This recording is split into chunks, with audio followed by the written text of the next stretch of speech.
तो मैं बहुत कोशिश किया बचने का और इस पे अपना कोई टेक ना दूं मैं इस बार, मगर आप हालत बंगाल और न्यूज़ टैग मुझे ज़बरदस्ती यहाँ बैठा के आप मेरा इंटरव्यू ले रहे हैं। इंटरव्यू से पहले मैं साफ़ कर दूं, पर मैं चाह रहा था कि मेरे टेक्स्ट में पर्सनल रखूं, मगर आप लोग क्योंकि इतना इंसिस्ट कर रहे हैं तो मैं अपने टेक्स्ट को, अपने व्यूज़ को बाहर ला रहा हूँ मैं।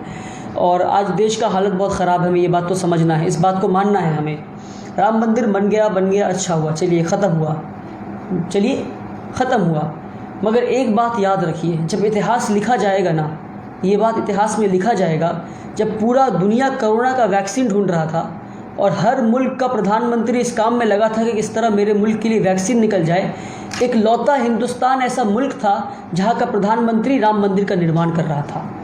इतिहास इस बात को लिखेगा, this man has put our country in shame. इस पेंडेमिक के वक्त में जब लोग मर रहे हैं, आप राम मंदिर का निर्माण रोक नहीं सकते थे। में राम मंदिर का निर्माण हो रहा है, सुप्रीम कोर्ट ने कह दिया हम वी आर गुड मुस्लिम, और हम गुड मुस्लिम बन रहे हैं और गुड मुस्लिम बनते हुए आए हैं, और गुड मुस्लिम का जिम्मेदारी हम गुड मुस्लिम बनते बनते इसको भी खुशी खुशी हमने कह दिया भैया राम मंदिर बना लो। मगर मुसलमानों से ये बात है कि जो मुसलमान सारे व्हाट्सएप स्टेटस पे ये लगा रहे हैं फ़ोटो कि बाबरी हॉस्पिटल बनने वाला है 5 एकड़ की ज़मीन पर, तो मैं कहना चाहता हूँ बाबरी हॉस्पिटल ज़रूर बनाया और उसके साथ में एक म्यूज़ियम भी बनाए, बाबरी म्यूज़ियम, मगर आप उस 5 एकड़ ज़मीन पे ना बनाए। वो ज़मीन, मुसलमान आज इतना भिखारी नहीं हो गया कि सरकार की दी हुई भीख पे आज हम अपनी बाबरी मस्जिद को बनाए। हमारी मस्जिद की ज़मीन तुम छीन लोगे और फिर हमें भीख में लॉलीपॉप दोगे 5 एकड़ ज़मीन, और फिर मुसलमान जश्न मना रहा है कि हम बाबरी उस पर हॉस्पिटल बना रहे हैं। हम हॉस्पिटल बनाएंगे क्या? मुसलमानों के पास पैसों की कमी है आज? हम 10 एकड़ ज़मीन पर बाबरी मस्जिद बनाएंगे, बाबरी मस्जिद भी बनाएंगे, हॉस्पिटल भी बनाएंगे, बाबरी म्यूज़ियम भी बनाएंगे, मगर अपनी ज़मीन पे बनाएंगे हम, जो हमने खुद से मुसलमानों के पैसों से ख़रीदा है, मुसलमानों का माल इस्तेमाल कर ख़रीदा है। इनकी फेंकी हुई ज़मीन पर और दी हुई ज़मीन पर इनके मुंह पे तमाचा मार के वापस करना है इनको कि हम तुम्हारी दी हुई भीख नहीं एक्सेप्ट करते, नहीं स्वीकार करते हम। इस बात को हमें समझना है और बाबरी एक म्यूज़ियम बनाना है वहाँ पर, ताकि आने वाली जनरेशन इस बात को भूल ना जाए कि हमारे साथ क्या इंजस्टिस हुआ था। और इस देश के कोर्ट ने हमारे साथ इंजस्टिस किया है, मैं ओपनली कहता हूँ, इस देश के कोर्ट ने हमारे साथ इंजस्टिस किया है। वो कैसे मैं बताऊंगा आपको, इसलिए मगर आपको एक बाबरी म्यूज़ियम बनाना ज़रूरी है, जिस म्यूज़ियम में एक रिसर्च सेंटर हो, वहाँ चाहे एक पूरी डॉक्यूमेंटेशन हो इस बात की कि किस तरह हमारी मस्जिदों को तोड़ी गई और किस तरह वहाँ पर एक मंदिर बनाया गया और किस तरह इस देश, एक डेमोक्रेटिक देश में डेमोक्रेसी का मजाक बनाया गया। इसकी डॉक्यूमेंटेशन होनी चाहिए। और हमारे प्रधानमंत्री वो किस कैपेसिटी में जाकर राम मंदिर का निर्माण किए, ये तो इशू था, एक हिंदू कम्युनिटी मुसलमान कम्युनिटी के बीच का इशू था। और जब इतना बड़ा इशू सॉल्व हो गया है तो एक सेक्युलर प्राइम मिनिस्टर की क्या जिम्मेदारी है कि ये जिम्मेदारी है कि राम मंदिर का निर्माण करे। अगर आपने राम मंदिर का निर्माण किया तो ठीक है, पर मैं सवाल करता हूं जिस दिन बाबरी मस्जिद का फाउंडिंग स्टोन होगा, क्या प्रधानमंत्री और योगी आदित्यनाथ आएंगे? योगी ने तो ऑलरेडी मना कर दिया, पर मैं लिख के देता हूं प्रधानमंत्री नहीं आएंगे, और ये दिखाता है कि प्रधानमंत्री सेक्युलर नहीं है। तो आप ये सेक्युलरिज्म का नाटक क्यों रच रहे हैं? आप ये कह दीजिए ना कि देश सेक्युलर नहीं है, डेमोक्रेटिक देश नहीं है, ये हिंदू राष्ट्र है, ओपनली कह दीजिए ना। क्यों नाटक करना डेमोक्रेसी के नाम पे? क्यों डेमोक्रेसी का मजाक उड़ाना? सीधा कहिए हमारे मुंह पे, हम स्वीकार कर लेंगे कि हिंदू राष्ट्र है, फिर जो लड़ाई होगा हम लड़ा जाएगा, इस देश को डेमोक्रेसी इंटरनेशनल कोर्ट में जाएंगे हम। मगर आप खुल के कहिए कि भैया ये हम हिंदू राष्ट्र है। अब कांग्रेस को तो नंगा कर दिया कांग्रेस ने अपने आप को, कांग्रेस एक्सपोज हो गया, आम आदमी पार्टी, मायावती, सारे पार्टीज एक्सपोज हो गए, सब ने इसके सपोर्ट में, राम मंदिर के सपोर्ट में आ गए। मुसलमान आज इस देश में पॉलिटिकली यतीम हो गया है, पॉलिटिकली ऑर्फन हो गया है। आप ओपनली कहें हिंदू राष्ट्र हो गया है। आज आप समझे, पहले इस देश में लेफ्ट विंग था, सेंट्रिस्ट थे और राइट विंग के लोग थे। आज इस देश में सिर्फ लेफ्ट विंग के लोग रह गए जिनका कोई वजूद नहीं है, और राइट विंग के लोग रह गए, सेंटर गायब हो गया है। पूरा स्पेक्ट्रम जो था सेंटर का वो राइट में शिफ्ट हो गया है। या तो आप राइट विंग हैं कांग्रेस की तरह, या एक्सट्रीमली राइट विंग हैं आप बीजेपी की तरह या आरएसएस की तरह। सेंटर का कोई जगह नहीं अब इस देश में।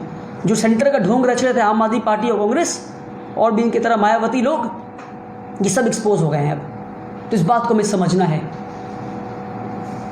नहीं भैया, आप देखिए ना कि अभी आज से 3 साल 4 साल पहले का आप याद करें कि एक आम मुसलमान का क्या नज़रिया था इस देश में। कुछ मुसलमान कहते थे, ये कभी किसी मुसलमान ने नहीं कहा कि मस्जिद वहीं बनाएंगे।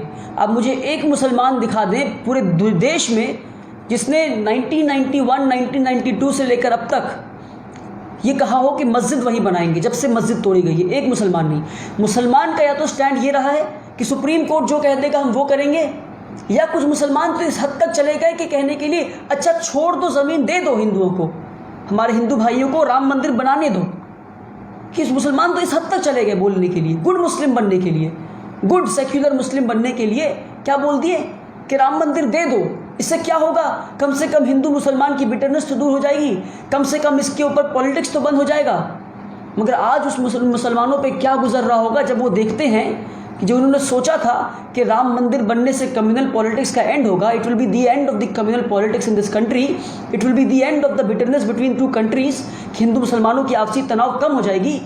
जिस दिन राम मंदिर बनता उसी दिन नारा लगता है अयोध्या तो झांकी है, काशी मथुरा बाकी है, कि अयोध्या इज़ अ ट्रेलर, अभी काशी मथुरा बाकी है। उसी दिन नारा लगता है एक धक्का और दो, जामा मस्जिद तोड़ दो। उसी दिन ये कहते हैं अभी 30,000 मस्जिदों का लिस्ट है जिनको तोड़कर मंदिर बनाना है। अरे किन 30,000 मस्जिदों की बात कर रहे हो तुम? 80 मस्जिद भी रिकॉर्ड पे दिखा दो तुम, जो इन्वेडर्स ने आकर तोड़े थे। और जो इन्वेडर्स ने तोड़े थे वो मुसलमान नहीं थे, वो एज इन्वेडर्स तोड़े थे। मैं ये बात साफ कर दूँ। और आप खुद बताइए, ये लोग कहते हैं कि ताजमहल मुगल ने बनाया, लाल किला मुगल ने बनाया, ये इतिहास पढ़ाता है, इनका जो पेटेंट डायलॉग है। मगर इतिहास ये नहीं पढ़ाता कि मुगलों ने कितना मंदिर तोड़ा। तो इतिहास कभी ये भी नहीं पढ़ाता कि हिंदुओं ने कितना बुद्धिस्ट मोनेस्ट्री और बुद्धिस्टों को मारा। इस बात को इतिहास नहीं पढ़ाता। और ना तुम्हें मालूम है, ना मुझे मालूम है, ना किसी को मालूम है, ना ये बात पे कोई डिस्कशन करता है। जाके उठा के देख लो इतिहास की किताबें तुम कि 2nd सेंचुरी में क्या हुआ बुद्धिस्टों के साथ। आप खुद तसव्वुर करें और सोचें कि जिस देश में बुद्धिज़्म जन्म लिया, जिस देश में लॉर्ड बुद्धा, जो बुद्धिस्ट इनको अपना भगवान और लॉर्ड मानते हैं, जिस देश में बुद्धा जन्म लिए, उस देश में सिर्फ 6% बुद्धिस्ट हैं और चाइना में 18% बुद्धिस्ट हैं। क्या रीज़न है इसका? इसका ये रीज़न है कि बुद्धिस्टों का इस देश में मास परसिक्यूशन किया गया। बुद्धिस्टों को लाखों की तादाद में मारा गया, उनके मॉन्क्स को मारा गया, हज़ारों की तादाद में उनके मोनेस्ट्रीज तोड़े गए। 2nd सेंचुरी में उठाकर देख ले, पश्चिमोत्तरा शुंगा ने हज़ारों की तादाद में बुद्धिस्ट मोनेस्ट्रीज तोड़ा, ये कह के कि ये हिंदू राष्ट्र है, यहाँ हिंदुइज्म बढ़ावा होगा, बुद्धिज़्म को बढ़ने नहीं देंगे हम। तो कल अगर बुद्धिस्ट मेजॉरिटेरियनिज्म इस देश में हो जाए और बुद्धिस्ट सब लोग बन जाएं, तो क्या वो सारे मंदिर तोड़कर फिर से बुद्धिस्ट मोनेस्ट्री बनाया जाएगा? क्या ये डेमोक्रेटिक देश है? क्या इस तरह देश को आगे ले जाएंगे हम लोग? तो इसी में रह जाओ, सारे मंदिर तोड़ो, फिर सारे मस्जिद तोड़ो, सारे बुद्धिस्ट मोनेस्ट्री बनाओ, मंदिर बनाओ, मस्जिद बनाओ, छोड़ दो हॉस्पिटल, छोड़ दो स्कूल।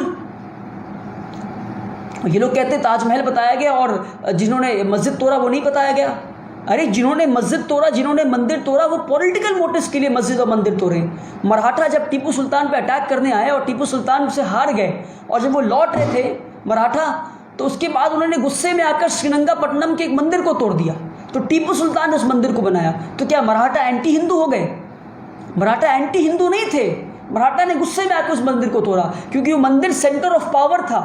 तो मंदिर और मस्जिदों को इसलिए तोड़ा जाता था क्योंकि वो सेंटर ऑफ पावर हुआ करते थे। औरंगजेब ने एक मस्जिद को तोड़वाया। जब औरंगजेब को पता चला कि उस मस्जिद में उस वहाँ के गवर्नर ने, गोलकोंडा के गवर्नर ने खजाना छुपा के रखा है, तो ये मस्जिद मंदिर को तोड़ने के पीछे एक रीज़न था, पॉलिटिकल मोटिव्स थे। तुम कितने मंदिरों को तोड़ोगे? आज बुद्धिस्ट मैं कहता हूँ चलो भैया बुद्धिस्ट मेजॉरिटेरियन में आ जाओ, उसके बाद तुम जो है जितने मंदिर उनको तोड़ने का डिमांड करो, तो क्या ये लेजिटिमेट डिमांड होगा? बिल्कुल नहीं। ये डेमोक्रेटिक देश है, ये अब आज़ाद भारत है, यहाँ संविधान चलेगा इस देश में। और सबसे ज़्यादा दुख मुझे इस बात का है कि राम मंदिर के केस में 2 भाग है, 2 केसेस है, टाइटल सूट और क्रिमिनल सूट। टाइटल सूट यानी ज़मीन किसका है इसकी लड़ाई, और क्रिमिनल सूट यानी कि जिन लोगों ने बाबरी मस्जिद को तोड़ा उन पे क्रिमिनल कार्रवाई होगी। तो टाइटल सूट का जजमेंट आ गया मगर क्रिमिनल सूट का जजमेंट नहीं आया। तो क्या ये क्रिमिनल सूट के जजमेंट तक का इंतज़ार नहीं कर सकते थे? तो आज क्या हुआ इस देश में, मुसलमानों का मजाक बना दिया गया है कि जिन लोगों ने बाबरी मस्जिद को तोड़ा वो खुले में घूम रहे हैं, उनको कोई सज़ा नहीं दी गई है और उनके आँख के सामने राम मंदिर बनाया जा रहा है। उनके इस क्रिमिनल एक्ट को जस्टिफाई कर दिया गया है, उनको एक ग्रीन टिक दे दिया गया है कि तुमने ठीक किया। क्या तब तक इंतज़ार नहीं कर सकते थे जब तक क्रिमिनल सूट का जजमेंट आ जाए, उसके बाद हम मंदिर का निर्माण स्टार्ट करते? चलो तुमने बाबरी मस्जिद गिराया, गलत किया, उसका एक सही प्रोसीजर होना चाहिए था। तो आज सबसे बड़ा सवाल मेरा ये है कि जो गुड मुस्लिम था, जो गुड मुस्लिम बनने के लिए कह रहा था कि भैया मंदिर बना दो, चलो हम सुप्रीम कोर्ट को मानते हैं, सुप्रीम कोर्ट सबसे बड़ा, वो आज गुड मुस्लिम क्या करेगा जब उसके घर के बगल वाले मस्जिद पे कहेंगे कोई यहाँ पैदा हुआ था और इस मस्जिद को तोड़ के हम मंदिर बनाएंगे। सवाल ये है कि ये गुड मुस्लिम क्या करे, कब तक ये गुड मुस्लिम गुड रहे।